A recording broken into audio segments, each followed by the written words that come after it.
An error occurred with your guest destination. Yeah. So now I need the I'm going to remove X. Oh, is that what it was? Mm-hmm. Okay. All right. I think we are live. Welcome, everyone. We are in for an incredible panel here. We've assembled brilliant, brilliant people that come from some of the largest companies that we have ever heard of. And we're going to be talking about what's going on in the business world, which is things are moving so at breakneck speed because of AI and how things are changing so quickly. And as we are moving, we have to make assumptions, right? In order to stay competitive, we have to be able to keep up and to move fast. And what's happening is if we're making the wrong assumptions, then we're moving fast in the wrong direction, which can really, really screw us up. So that is why we are going to be talking today about how do we make smarter decisions? How do we make informed strategic decisions so that we can move quicker and pay attention to signals to help inform us? So let me introduce you to our incredible panel. And we're going to start with you, Christopher Dean. Tell us about you. Thanks, Midori, and I'm super psyched to be here. I just spent the last 6 years at Salesforce running a $320 million vertical market across telecommunications and media and entertainment. We spent a lot of the last couple of years embedding large language models, co-pilots into the flow of work, and then trying to build and ship agents to drive monetization for telecommunications and media and entertainment. And then I have a long and checkered past associated with multiple startups, some big, some small. And then farthest back was the chief strategy officer at Skype when we sold it to Microsoft for $8.5 billion. I remember Skype way back when. Awesome. Thank you. Jean Sorensen Herthel, tell us about you. Thank you, Midori. So my background is I've spent about nearly 30 years in enterprise B2B sales, everything ranging from small pre-IPO companies to large companies such as SAP, Salesforce, and Oracle, where I spent nearly 15 years. And now I have founded a go-to-market advisory firm called MC5 Advisory, where I help early stage and mid-sized companies with their go-to-market strategies using a copywritten framework called MSF, along with a bespoke AI agent that acts as a sales conciliere. Awesome. Thank you. And Laura, last but not least, Laura Schockfield, tell us about you. Hi, everyone. I have been in B2B go-to-market my entire career, almost, minus the first few years in fashion design, which is another show. But I have always mostly been in the data and analytics side of things. And so when AI, I was involved in predictive analytics early on, launched an AI product at Dreamforce in 2016. When Gen AI came to the forefront in 2022, I just was all in on AI. I thought it was such a big opportunity for sales and marketing to completely reinvent the way we engage with customers. And we're seeing that play out today. So I'm excited to be here with you all. Awesome. And I'm Midori Verity. I'm the CEO and founder of Fuel the Fire and Power Sprints. And I've been an entrepreneur forever, over 25 decades or 25 years, and have several exits. And I am here to host this panel. So let's get into it. I am going to start off with the revenue blueprint. Shane, can you explain this to us? Sure. So this is actually, I think a lot of people think of sales as kind of this enigma, and no one really quite knows what it is. And it's just sort of like, let's throw something against the wall and see if it sticks. It's not like that. It's actually can be very formulaic. And so what I want to describe here is sort of the process, whether you're an early stage company, mid-size, or even large company, you go through this process when you're creating a go-to-market strategy or when you're executing one, when you need to execute one. So I'm going to walk through these steps. I think what's important to remember is that for each step, there's actually two components. There's a human component and a technology component.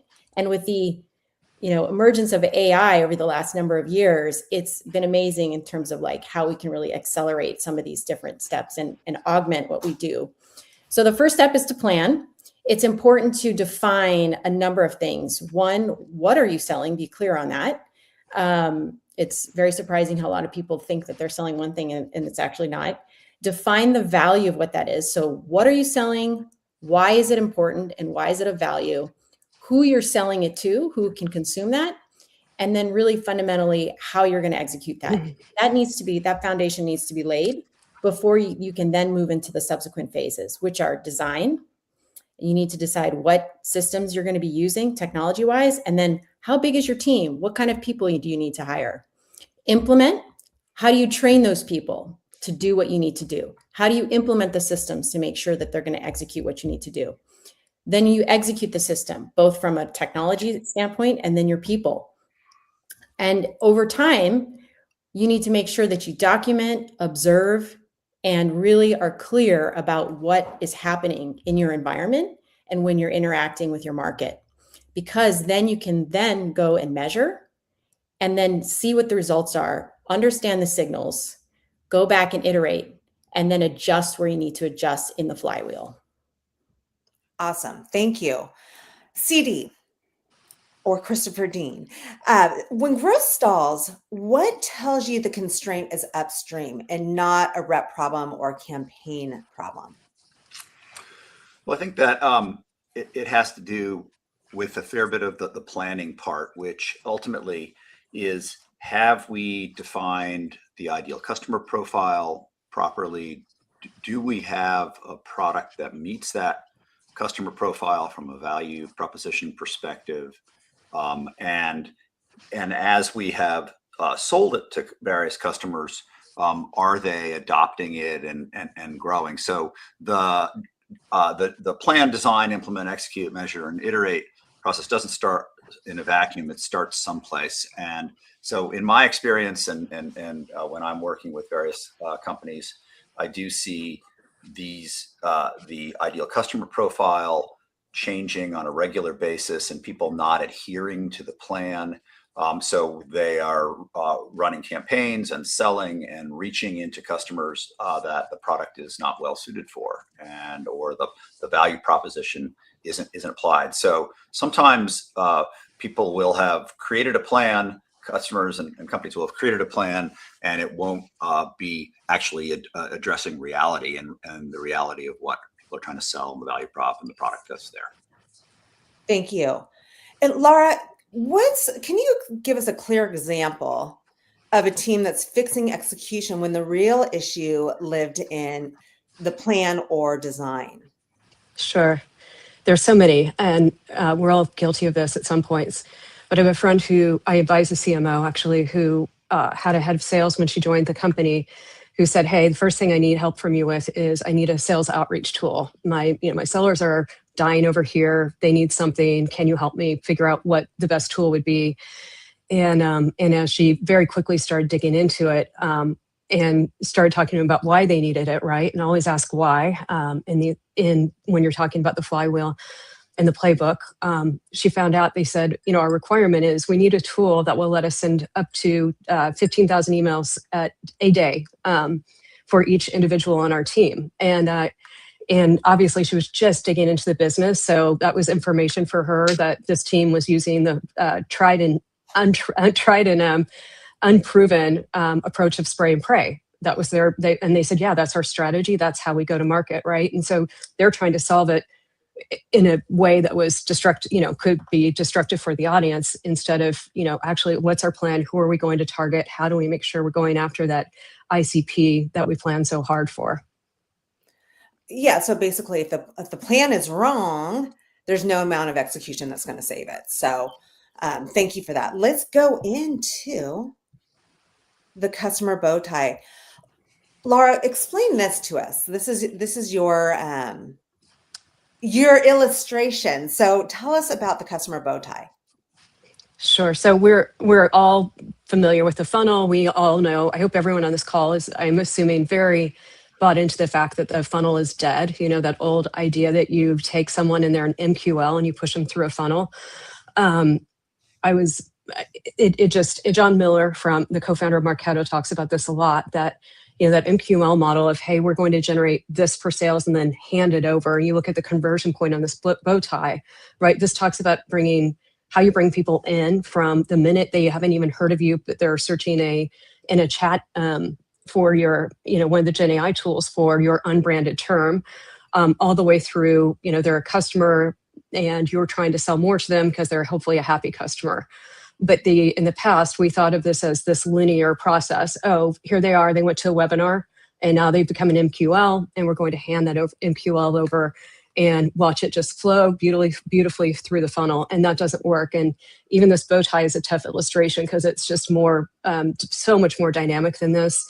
And the key thing, which we'll talk about as we go today, is that signal integrity and making sure that you have that clear signal across their experience and that you're able to both meet them where they are and guide them onto a journey that's going to be a good experience.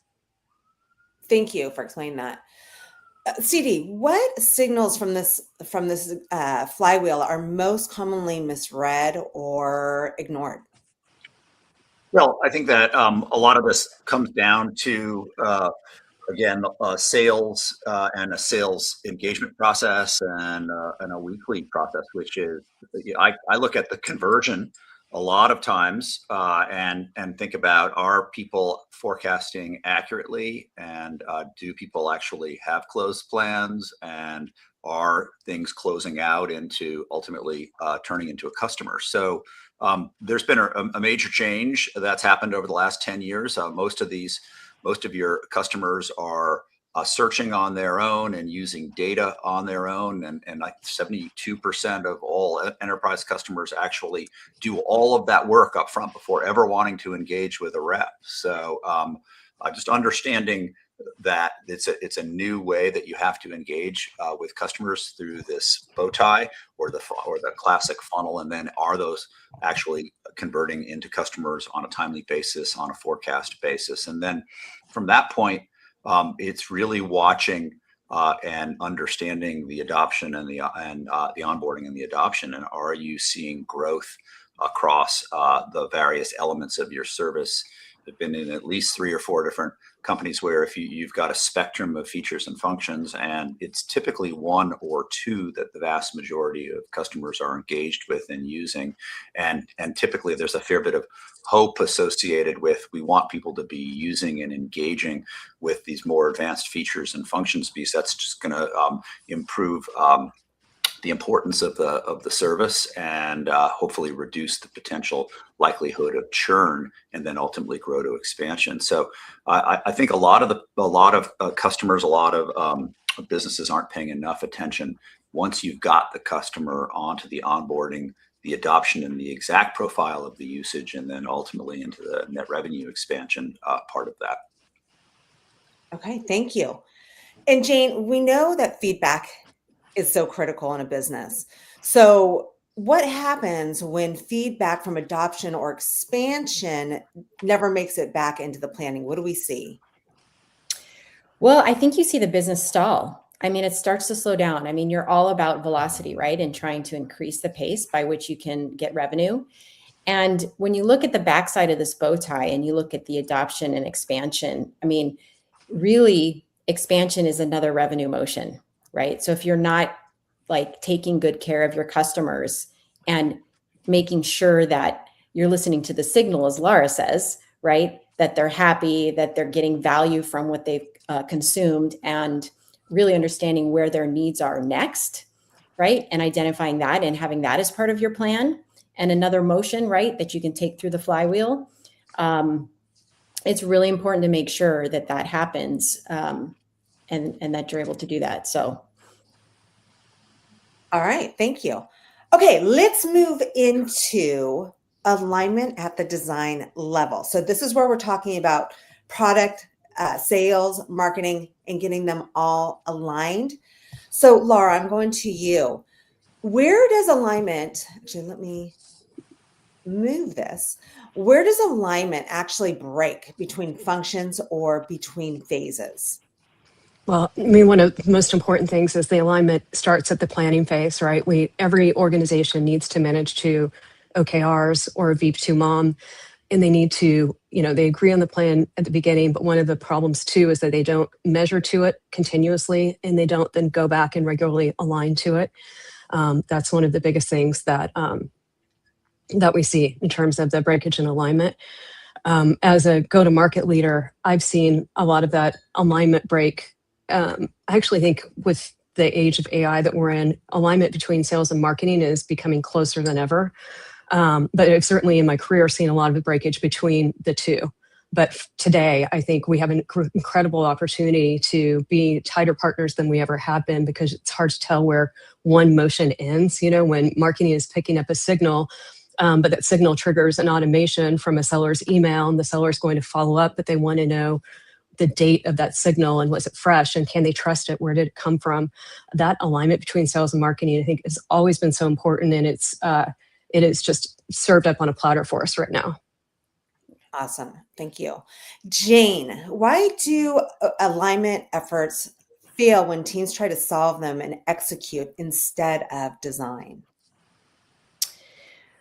Why do alignment efforts fail when teams try to solve them and execute and design? I think because they're just throwing stuff against the wall and they haven't thought it through. I mean, going back to what Laura said, I couldn't agree more around the fact that in this day and age, the way that technology is moving at the pace and all the different tools, marketing and sales is moving very close together.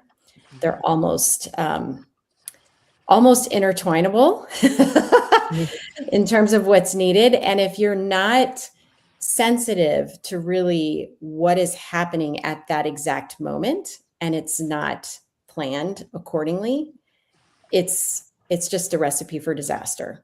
So it's really important to make sure that you're aligned from the top to the bottom. Like, everybody has to be clear on the right messaging. Everyone has to understand who they're selling to and what the value is, and make sure that that's articulated.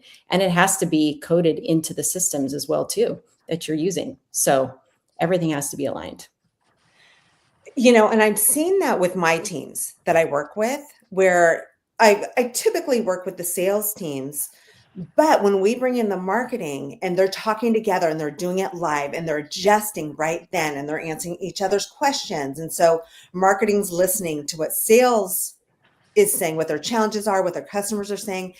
And then marketing's, kind of feeding into how sales, the people in sales, can improve their what they're saying and how they're delivering it. It's like this 1-2 punch that happens. Right? Because you see everyone start working together. Things move so much quicker. Everyone's in alignment, like you've all been talking about. But it's such a powerful thing. In the past, it was always separate. I would talk with sales or I'd talk with marketing, but rarely were they in the same room. Yeah, and I would add product in there too, right, Midori? I mean, CD and I worked together, me as a sales leader, he as a product leader, and it was amazing when we saw the magic happen when our two teams would work together. So it was, when you're in alignment, right, his team would focus then on features and building out features that we were hearing with problems in the market, right? And that's that iterate step in the flywheel. That's really important to make sure that you're listening to the signals. Absolutely.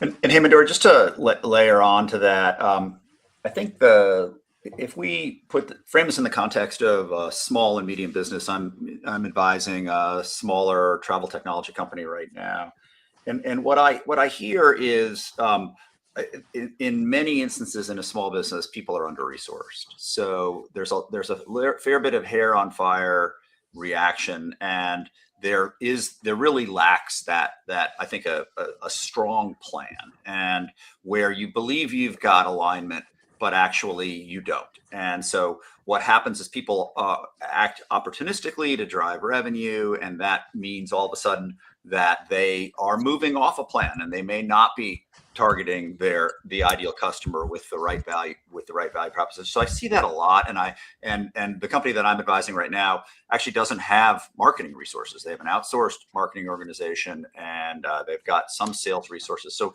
really, I think that in a under-resourced, smaller business environment, you still have to put that structure in place. You still have to have that plan, and you have to try to adhere to that plan as closely as possible. Otherwise, you're all over the place, and without the strategy, it is just action and execution, and it's not going to be nearly as effective, and you're going to waste waste dollars and people's times, and you're going to burn people out. So exactly, and you can't measure, right? I mean, if you don't execute to the plan, how do you know what you're measuring against? There's no basis, right, or foundation. And the other experience I'd say, right? Sorry, Laura, but the other experience I say right now is I'm seeing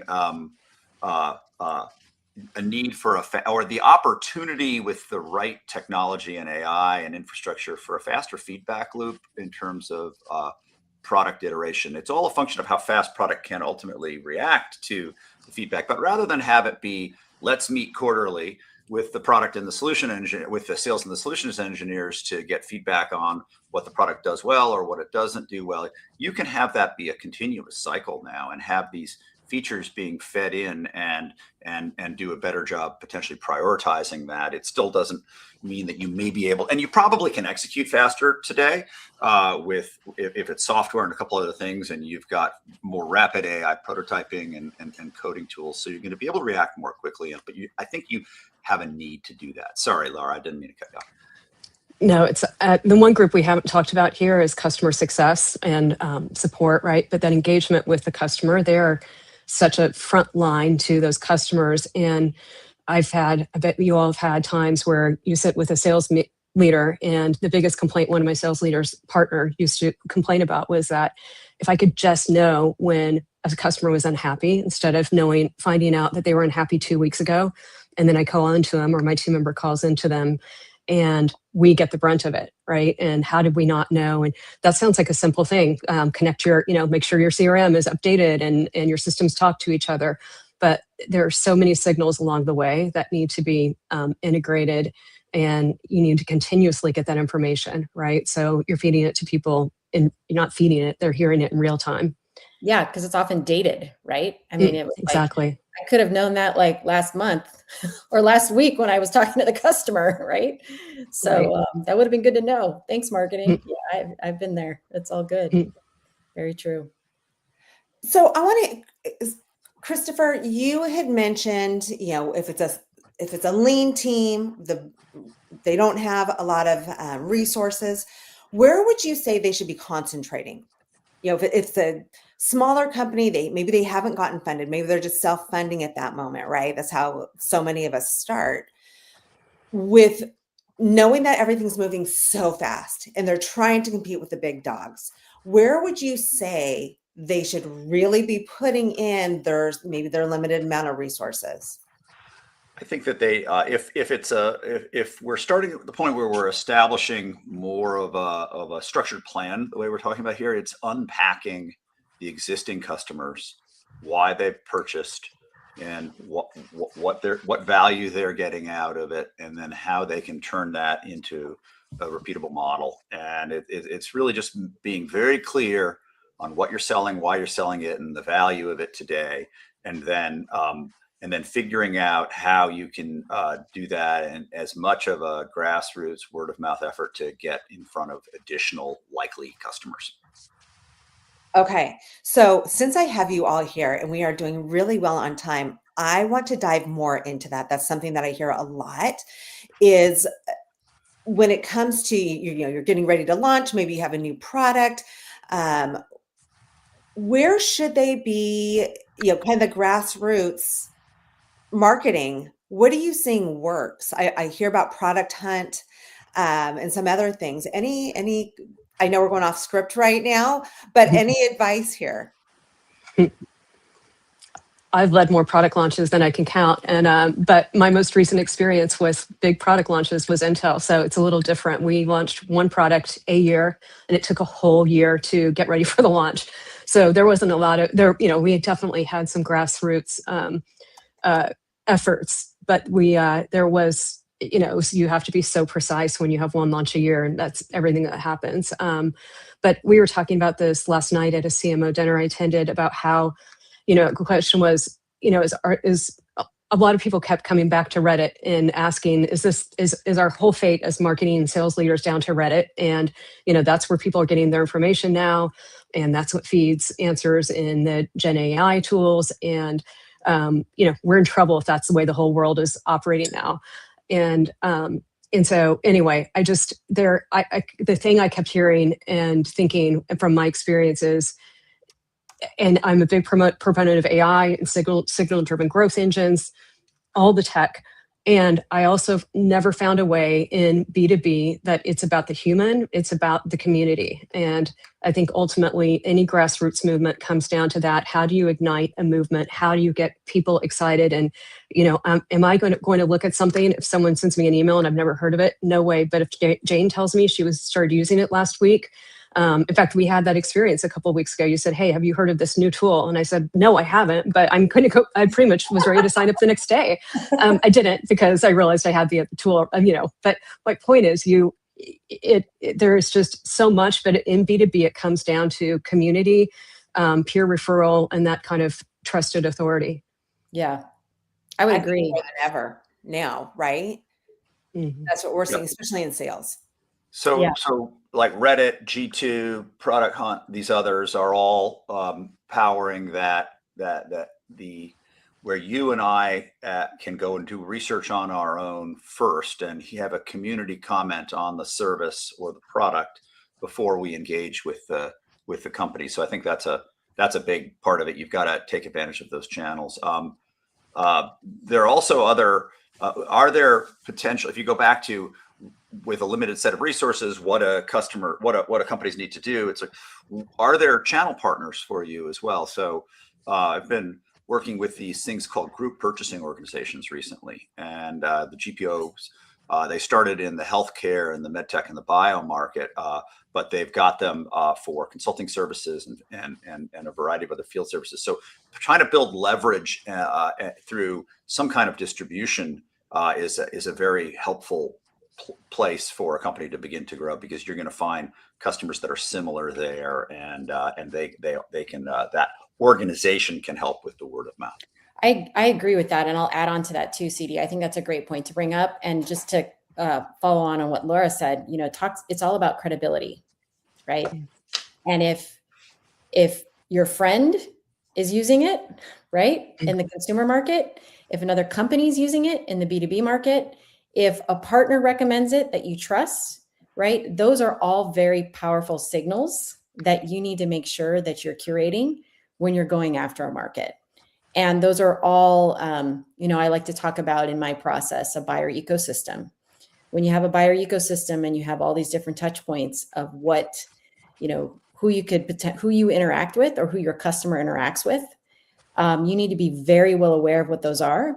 And if those are mapped accordingly, then those can be actually as inputs or signals into some of the technology that Laura's referred to, or, CD you've talked about. So it's really important to sort of plan and understand what those are and to use those to your advantage. Awesome. Thank you. So let's talk about speed through clarity. And before we get there, just so everyone who's here knows, we will be answering questions. So make sure to put those in chat, and we will be getting to those shortly. If there's a certain person that you'd like to ask a question to, just make sure you put their name in. We'll also have something incredibly useful and helpful that we will be sharing very, very shortly in the chat that was made by Laura. And so make sure to watch for that. But let's talk about speed through clarity. And CD, when teams feel slow, is a constraint effort or unresolved thinking? It's unresolved thinking because the team's going to churn without what we've talked about, the plan and the strategy and the focus, and people are going to go back, and their effort isn't going to be effective. And so that's more than anything else what is leading to a team feeling slow. Okay, awesome. And Jane, how do teams change direction without eroding confidence internally or externally? We see that a lot. So, as we're trying to do all these changes and we're trying to stay up on everything and move fast, that can be really debilitating to some teams, right? Where they just throw in the towel. I just worked so hard on this, and now you're telling me to change everything. What's going Yeah. on? Whiplash, right? You- So No, I think it's a great question. And I think whether you're an early stage team and you are like just getting started with 4 or 5 people, a founder and a couple other people, right? Or whether you're a mid-sized team or a larger organization, if there is not leadership in terms of collaboration and communication across the team about what the plan is, people end up feeling lost and not, like they miss the bus, right? And that's super important to make sure that whatever the plan is,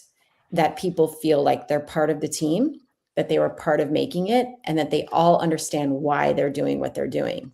That helps to create great alignment and then really helps with the execution phase, because I've seen it many times where, someone was not aware, right? And then there was it was like, and that person was critical to like the motion. And when they're not aware of it, right, things fall apart and you're not successful. So it's really important to keep everyone on board and on the same page as to what you are doing. Yeah, and that goes back to you've got to slow down to speed up. So slow down enough to get the plan in place, and then sit down and make sure everybody is on the same page and trained and enabled. And it's going to be a function of how large you are, maybe getting everybody in the room once the plan is set, or maybe off for the weekend with the team to get everybody going. But I think that you really do need to establish that first, and then get everybody trained and enabled. For sure. And I want to jump in on that because prioritization is so important. Especially, the smaller we are as companies, the resources are tight, but oftentimes you'll have, here's our strategy. We've got it all figured out. And these are 3 company priorities for the year, the half, whatever it may be.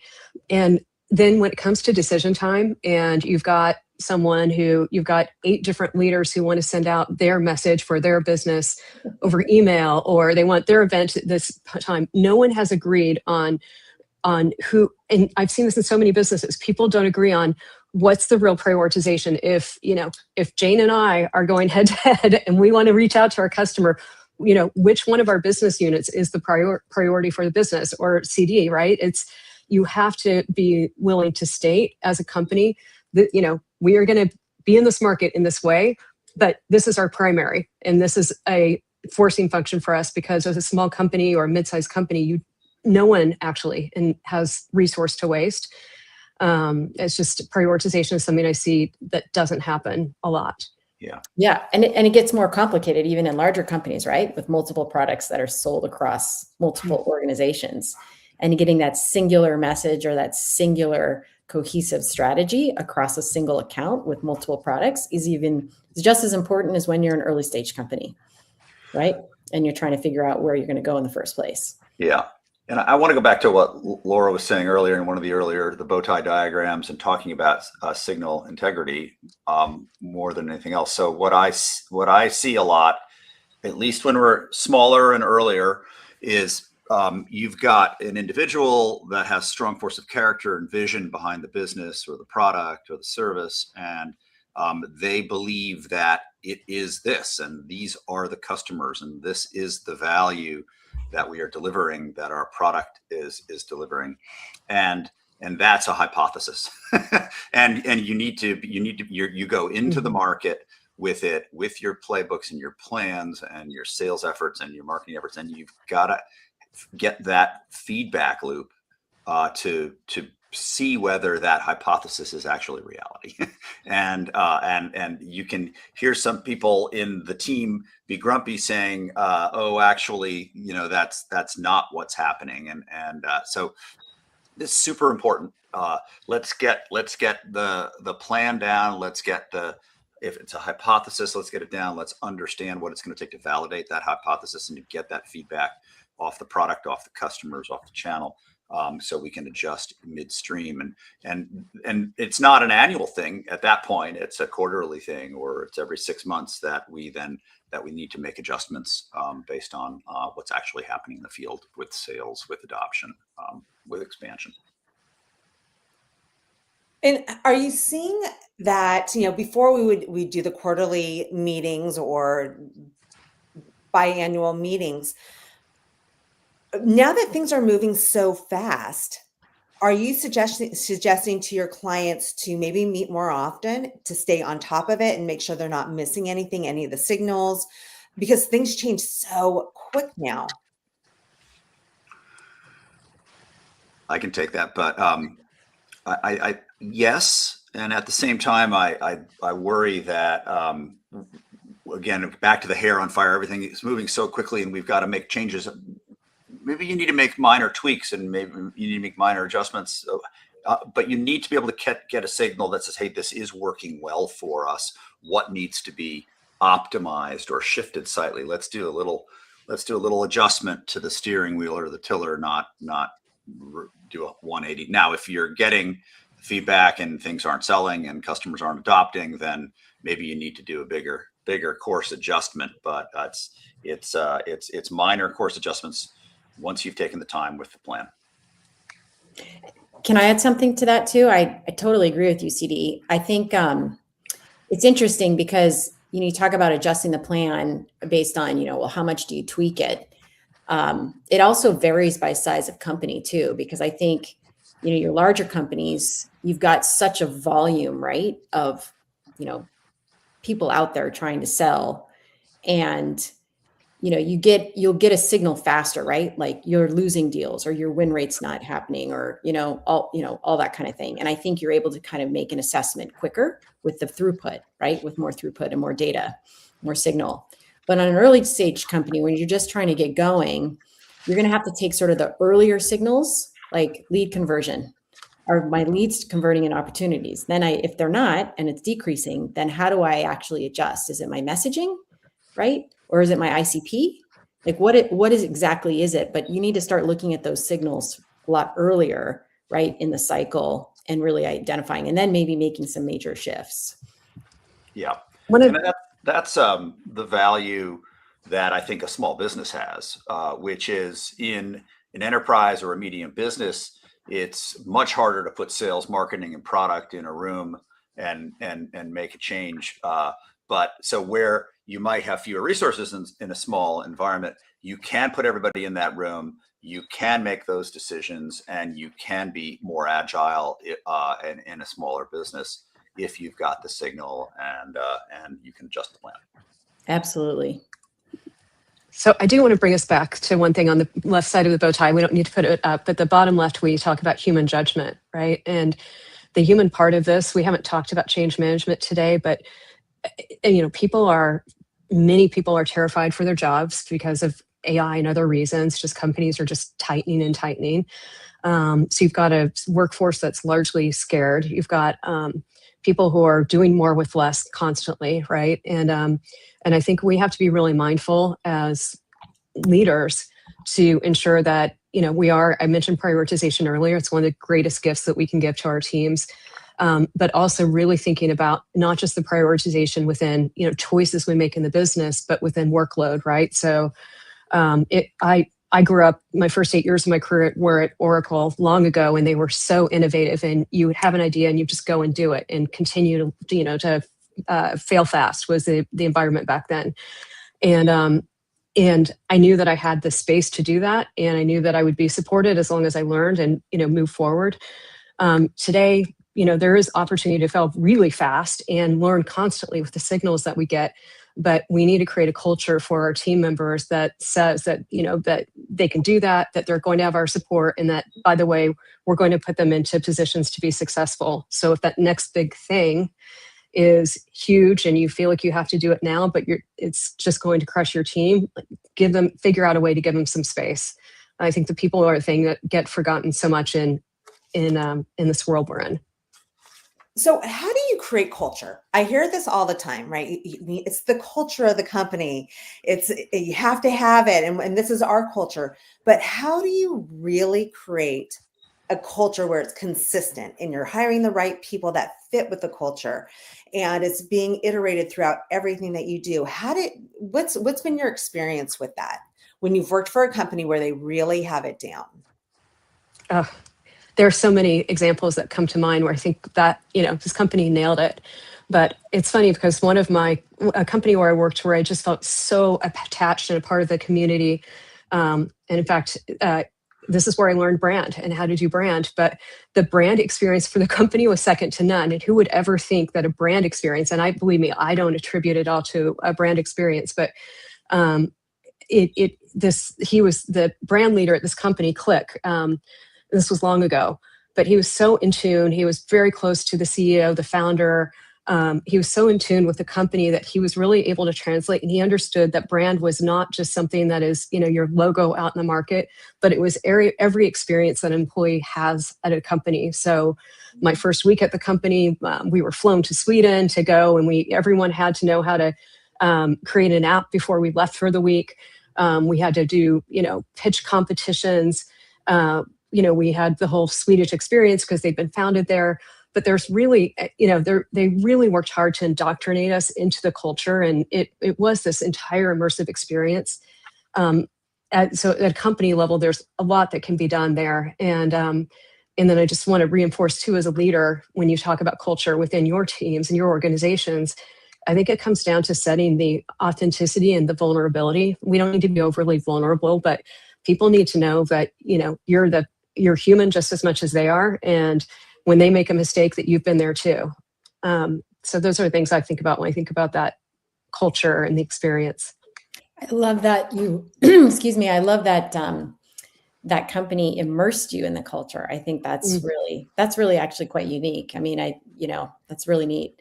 I agree with you. I think from a leader standpoint, it's important to articulate what your values are, and you embody the culture.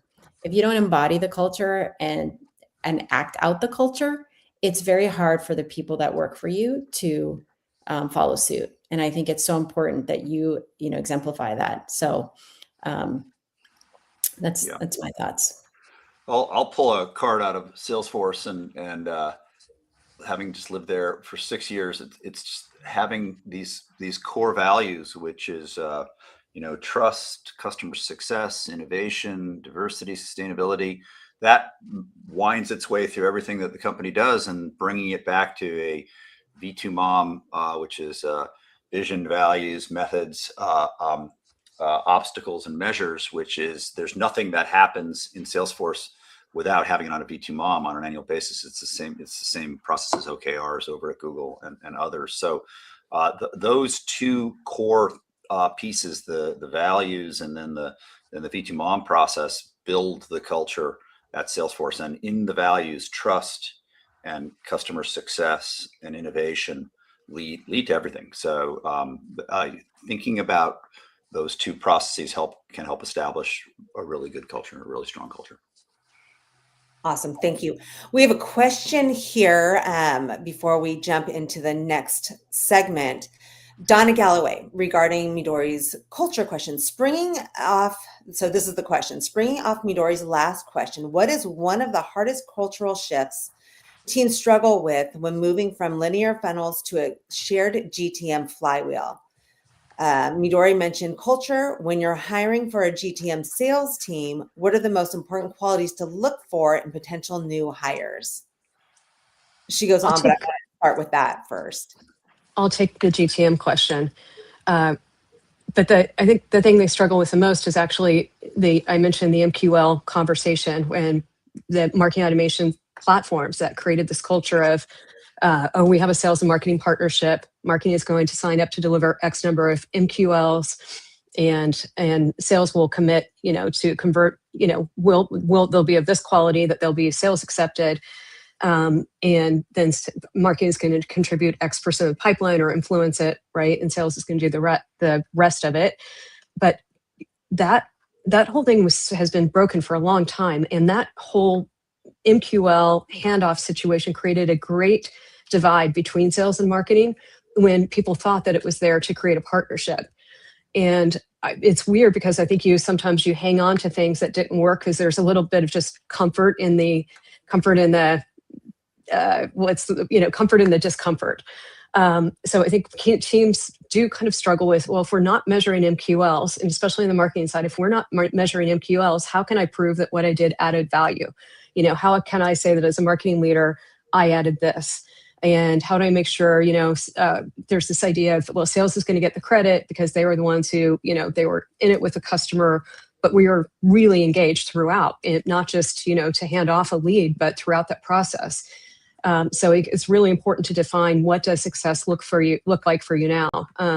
Even as simple as you create, a couple of basic categories instead of MQL handoff. Now you just say these are kind of known, and there are different ways to categorize it, but you can create, these are the people we're really focused on, and then there's a larger group that marketing is going to touch, and we're completely going to engage with them, and we're just not going to hand them off at all until they're to the point of almost a hot, conversation that you can have.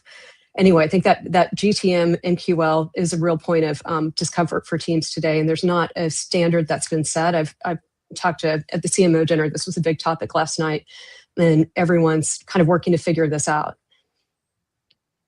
Okay, thank you. That was a great answer. Okay, so let's talk about one decision that changes everything. CD, if a founder watching this fixed just one thing in his system this quarter, where should they look first? I'm going to give you 3 quick ones to choose from. Okay. I think the first one is really when you're seeing like product response rates drop, come back to the product. Is the feature and the product that you're delivering still solving the problem that you think it's solving? And just look at that. And teams can go attempt to tweak messages for months, but you may actually have a product problem at that point, and you've got to go look at that. And then I also think that your ideal customer profile isn't something to be updated every 6 months. Look back at it on a monthly basis. Do we still believe that this is the right ideal customer profile? And then I think just the last thing is, where's your market truths document? Just make sure that you have a running document that is updated. Maybe it's weekly, maybe it's biweekly, maybe it's monthly, which is these are the truths that we all agree and believe. It's tied to the plan. Is the plan still working? And I think that ultimately, if you've got those sets of truths, and that can then stop some of the churn that we're seeing. I see a question here from one of the LinkedIn users that really says, how do you stay focused, and how do you make sure that you're not chasing the next shiny object? I'd say you do that through some of those three methods, and all of that comes back to, again, that market truth document. Awesome. Thank you. Jane, what early warning sign should they never ignore again? Ever? It's funny because I think it varies by size of company, I'll say. And it's sort of, it's this along the similar kind of zone. But if you're an early stage company, you should not ignore a no. You should understand why exactly they're saying no. Is it, to CD's point, is it the product, right? Is it am I targeting the wrong person, right? Or is it the message, right? Something's out of alignment. So you really need to identify that. If you're a mid-sized company and you have, a few more reps, I would say it's your, is your lead conversion, is that decreasing, right? Are you not able to convert your leads into opportunities? That's an early signal, and that's a warning that you should definitely pay attention to. And finally, if you're a larger organization and you already have the throughputs, you've got a lot of reps on the ground and you're actually going through transactions, I would say if you stop winning deals and you're starting to lose deals, I think that is a huge factor. In fact, I was at a company once where there was one region where we started not getting opportunities, and it was because the market started shifting. But in other regions, right, they were fine. They weren't as quick adopters of newer technologies, and this was kind of a canary in the coal mine. And it sort of signaled to the rest of the firm that basically, hey, something's new afoot, right? You got to pay attention. So those are really important things to pay attention to. That makes me think of like Kodak, right? Kodak didn't pay attention to the signals, and now we can see what happened. You can see the implications. So I think that's a simple illustration to absolutely what you talked about. Okay, so we're going to get to a couple more questions, but before we do that, for those of you who are here, we have the most incredible tool that Laura has spent many, many, many hours working on that revolves around everything that we're talking about. And I use it already, and it's incredibly valuable and useful. Laura, tell us about it. Tell us about Oh, what it is and how it works. I want to clarify. I literally spent 40 minutes on this last night. And I was so excited before I went to my dinner that I was talking about. I was bragging about it. I said, look, you have to use Lovable. If you're not, you can create anything. And I did this in 40 minutes, and I'm going home tonight, and I just have to tweak one thing. And then I got home last night, and I swear, I did not see the Lovable notification. You know, you go to the OpenAI when there's an issue and see if there's something going on. Well, anyway, GitHub was down. So that was the hours, because I kept trying to just push through and get Lovable to work when it couldn't, because there was something happening with Lovable and GitHub. So anyway, my point is, there's so much that we can do. We're so empowered today, and things that you would never think that you could create. And I would have to go through Teams. You wait a week. Someone was just talking last night as an example of, God, I'm so tired of the world where you would say, I need a change to the website. Jane, might remember this from when we worked together once, and it could take 6 weeks to have a change done to a web page, just a simple headline. And we're in this world now where we can move fast, and we can, learn. And yes, I suffered a little bit of pain with it, but I learned, now I'm on the Lovable notification list when things come up. But anyway, what I wanted to build for you all was a blueprint. It's a go-to-market blueprint that's a way for you to look at what you're doing and to kind of measure yourself where your team is and where your organization is. And it gives some guidance on, hey, if you're seeing signals that, sales is kind of acting, you feel like they're acting on their own, or you feel like marketing has different things that are happening. It goes through a set of questions, and I've weighted the questions. And so what you'll get at the end of it is an understanding of where you are kind of in the GTM maturity, and some guidance on what things that you can go and do. And one of the things I always try to lean on is that it's really important that we both, if you think back to the revenue blueprint, we say there's a cycle and it's plan, and right, you have to plan and you have to innovate. Like, you do not wait for perfect before you start making a difference and executing and trying things. We have to do both. So anyway, that was the spirit of me going through that, building that app for you all last night. And I hope you find use in it. I'd love to hear if you do. And if you don't, let me know that too. Yeah. And so for those of you who are listening to this after the recording, you can get that if you just go to hello@fuel2fire.co. And that's the 2 is spelled out TO. So fuel2fire.co, and type in GTM, and we'll send you the tool. And let Laura know what you think of it. But I think you're going to find it pretty fascinating and helpful. Okay, so we have a few more minutes. So I want to get to some of these questions, and some of this may be overlap, but I still think it's good to hear. With AI accelerating execution everywhere, where are teams most at risk of moving faster in the wrong direction? Who'd like to take that? I'm reading it again. There's so many things. Let me sorry, I'll take this, and then if someone else wants to jump in. But right now, there are so many things, sparkly things available to all of us. And what I'm seeing is organizations are all grabbing hold of it and excited. And you have different teams. A customer success team is like, hey, I'm going to bring in my own new CRM because it's a different kind of CRM that does this. And eventually I'll make it talk to the other CRM. You have teams there's so much available to them now, and they're grabbing the tools and they're grabbing it, and they want to have all the signals. And I just said, move fast and break things. And at the same time, align with your organization and be mindful and planful, because, something like bringing in a new system, it doesn't just affect you, right? And there's so many downstream and upstream effects. So really, I think, do move fast, be willing to test and learn. Also, though, be communicative and thoughtful about how it impacts others. Yeah. And I would add to that. I agree with you, everything you said, Laura. I would say, because there's a follow-on question about what signal, right? Should they slow down and validate first? I think, you should look for signals earlier in your sales cycle. So, Are you getting responses? Are you getting engagement, right? Or what are those things where people are latching on and wanting to engage with you, whatever that means in whatever business you have? That's a really important signal that shouldn't be ignored. And so if you've latched onto some fancy AI tool and it's not doing anything and it's done without a plan, it won't be very productive. Yeah. So also just to another thought there as well, which is, product market fit really isn't a destination, right? It's this moving target that we're constantly trying to hit.